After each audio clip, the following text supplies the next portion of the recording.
శ్రీ గురుభ్యో నమః. వారం వర్జ్యం.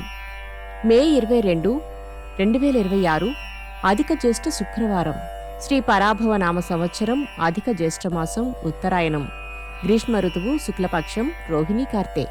షష్ఠి ఉదయం 6:25 వరకు. తదుపరి సప్తమి తెల్లవారి 5:06 వరకు. నక్షత్రం ఆశ్లేష రాత్రి 2:10 వరకు. వర్షం మధ్యాహ్నం 3:17 నుండి సాయంత్రం 4:51 వరకు. దుర్ముహూర్తం ఉదయం 8:10 నుండి ఉదయం 9:02 వరకు. మరలా మధ్యాహ్నం 12:29 నుండి మధ్యాహ్నం 1:21 వరకు. శుభ సమయం ఉదయం 7:30 నుండి 8 గంటల వరకు. రాహుకాలం ఉదయం 10:30 నుండి 12 గంటల వరకు. ద్వాదశ రాశుల వారు ఈరోజు చేసుకోవాల్సిన పూజలు. నవదుర్గ అష్టోత్తరము లేదా స్తోత్రము చదవండి.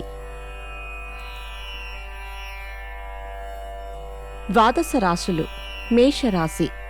ఉన్నత స్థాయి వ్యక్తులు తగిన విధంగా ప్రవర్తించలేదని, సాయపడలేదని ఆగ్రహం వ్యక్తం చేస్తారు. నూతన విద్యావకాశాలు. వృషభ రాశి. వర్గాలను కూడగడతారు. భూమి సంబంధిత వ్యవహారాలు కలిసి వస్తాయి. విలువైన సమాచారం అందుకుంటారు. మిథున రాశి. సంతాన విషయంలో నిర్ణయాలు చేయడం కష్టతరంగా అనిపిస్తుంది. ఏది మంచో ఏది చెడో తెలియదు. కర్కాటక రాశి. ఆర్థిక ఇబ్బందులు అధిగమిస్తారు. పొదుపుకు సంబంధించి పురోగతి సాధిస్తారు. వాహన సౌలభ్యం.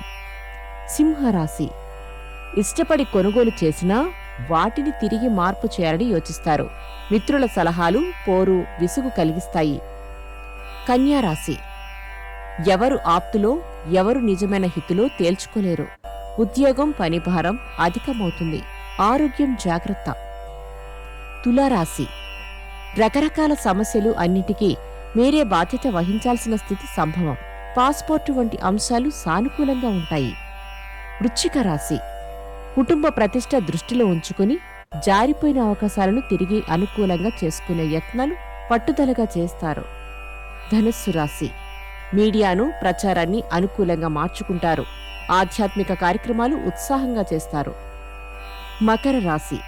స్త్రీల విషయంలో ఎంత దిగివచ్చినా సయోధ్య కుదరటం కష్టం. ముఖ్యమైన వ్యవహారాలు సాఫీగా పూర్తి చేస్తారు. కుంభరాశి. కలిసి వచ్చిన పొదుపు చేసిన ధనాన్ని పెట్టుబడి రూపంలో చూసుకోవాల్సి ఉంటుంది. ఆస్తుల విలువ పెరుగుతుంది. మీనరాశి. ఇతరులకు వస్తువులు ఇచ్చి విరోధి అవుతారు. ఉద్యోగంలో నిందలు ఆరోపణలు రావచ్చు. ఆరోగ్యం జాగ్రత్త. నమస్కారం.